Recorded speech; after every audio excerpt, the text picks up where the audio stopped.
As you become a more confident and skilled snowboarder, you may be looking for a fun way to challenge your riding. One possibility is riding high alpine / steep terrain, or you may even find yourself in chutes just like this. So in this video, I'm going to be discussing 3 different aspects of this style of riding. Section number 1 will include how to be prepared for high alpine and steep riding. Section number 2, we're going to be discussing high alpine hiking and riding etiquette. And then section number 3, and the biggest reason to stay to the end, is we're going to be discussing the exact skills and tactics that you need to have to make this a fun and safe experience. So let's start off with tip number 1. Make sure that your bindings are in working condition. I definitely recommend checking the ladders, the straps, and that the bolts are super tight. Tip number 2, I definitely recommend that you have sharp edges, especially when you're going into high alpine areas where the conditions may be a little bit more firm or a little bit icy. You definitely want to maximize your grip on the snow, so having sharp edges will give you an increase in grip and friction. Tip number 3, I definitely recommend if you're in the high alpine or you're looking at more steep terrain, I suggest that you check the weather the night before so that you can know exactly what you're getting into and you can be as prepared as possible, whether you're choosing the right lenses, the right outerwear, the right layers, or bringing the most appropriate board so you can have the best time possible. Tip number 4, if you're going into the high alpine area, I would definitely make sure that you know if there's going to be any weather that's going to be coming in or if there's going to be any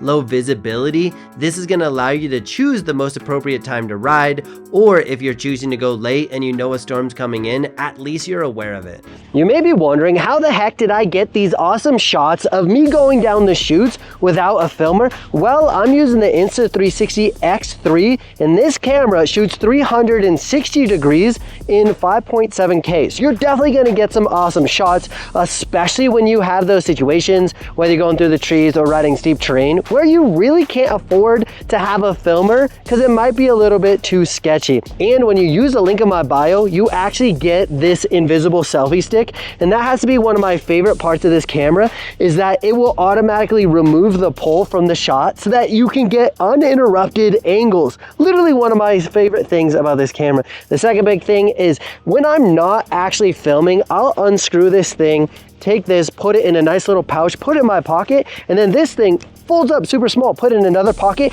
and then I can go ride. As something happens where I need to get the shot, boom, pull it out, assemble it, and it's literally a no-brainer because you can have this camera with you at all times and get the shot. If you're interested in picking up this Insta360 X3, check out the link down below because I got a special offer where you get this selfie stick, a snow bundle, and 11% off. Tip number 5, we're going to be talking about beacons, but avalanche safety is outside of the scope of this video, and if you're interested in getting more education, I definitely recommend taking an AVI certification class so that you can understand the dangers and try to minimize those dangers as much as possible. And I definitely recommend getting certified, but there may be certain resorts that require you to have a beacon to ride a chairlift or to ride some of the upper alpine terrain, so make sure that you know and fully understand how to operate a beacon before you get in those situations. Tip number 6, make sure that you're mentally and physically ready to ride these steep terrain and handle the conditions at hand. Tip number 7, I definitely recommend that you have a plan as well as a picture or a hard copy of the map so that you know exactly what you're getting into. Tip number 8, I definitely recommend that you find a friend or a riding buddy that is at the similar skill level as you, or even better, you're on the same page when it comes to safety and your willingness to make appropriate decisions to stay safe. High alpine hiking etiquette. Let's start off with a couple absolutely don't do's. Number 1, do not pee on the trail. Number 2, do not buckle in or ride down the trail. And number 3, do not block the trail and step out of the way if others need to pass. Now let's dive into some of our traditional tips, starting with tip number 4. If you are scared of heights, do not look back down the hill or across the valley, but I would rather you focus on the person ahead of you or the path that you're walking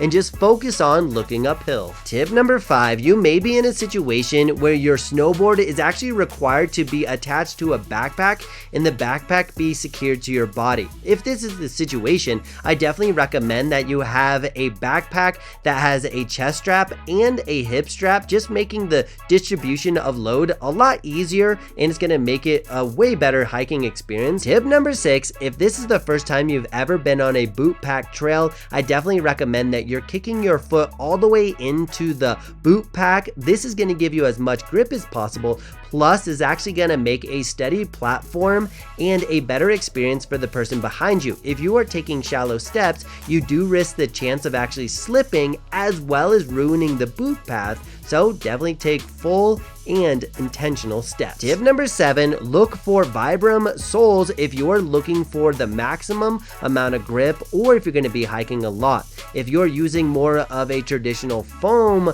sole, this may be less of an awesome experience, plus you're not going to get as much grip. Tip number 8, I definitely recommend that you manage your temperatures as best as possible while you're hiking. This will help you have a better experience as well as prevent goggle fogging. You may want to unzip your jacket, open up a pit vent, or even take off a layer. Tip number 9, and probably the most important tip when hiking up, is take your time and manage your rest/energy. You want to make sure that you leave enough energy in the tank so you can enjoy the ride down. Now let's dive into the most important tips when it comes to actually riding steeper and high alpine terrain. Starting with tip number 1. I highly suggest that you learn the concept of knee steering and get it to a proficient level so that you're able to make quick turns. Briefly describing knee steering, it's a way that's going to allow you to turn your board even quicker, and as you're turning, you're able to put the brakes on so that you're always managing your speed as you see in this video. Tip number 2, minimize the time that your nose is pointed down the hill. Essentially, if your board's across the fall line, you can put on the brakes. If my nose is pointed straight downhill, I'm going to accumulate a lot of speed, and in the situation of the terrain being steep, we definitely do not want to point our nose down the fall line, unless you're trying to go absolutely fast and out of control. Tip number 3, I recommend that you plan your route as far as you can when you're going down so you know exactly where to turn, but this route could also be indicated by the conditions or the redirect you see here. I know that I can drop down, avoid these rocks, and I'm going to be able to slow down against that wall. From here, I'm constantly planning my next couple turns. Tip number 4, and as long as the conditions allow, you're going to notice that every time I'm on the finish of the turn, I'm gonna spray some snow. This is actually me putting on the brake, allowing me to set up for that next turn. I'm doing it here as well. I'm gonna make a turn, slam on the brakes, and then set my next turn. This is definitely not gonna be a super good use case if it's super firm, because you might slip out on your edge, but here, this gives me a little bit of an e-brake before the next turn. Tip number 5, as you're making your turns, keep your board in contact with the snow as much as possible.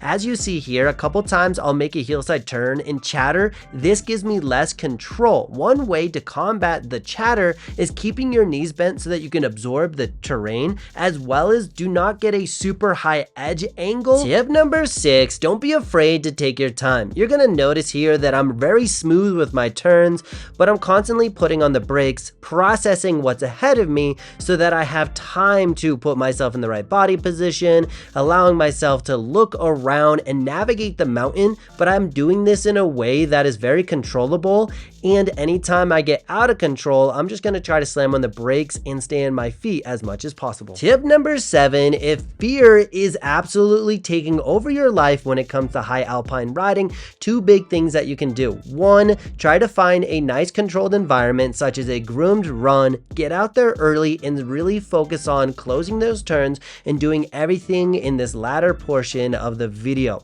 The other thing that you can do is hire an instructor or coach to help expedite this experience and give you the feedback/skills that you need. I do host a summer camp every summer. Check out the link in the description below if you want more information. Most of our spots are already sold, but check it out and you have an opportunity to come ride with me and I can help you overcome your fear. Well, on that note, if you're digging this content, definitely let me know by liking the video, subscribe, because my goal is to make you as awesome as possible, and I appreciate you staying to the end. See you in the next video.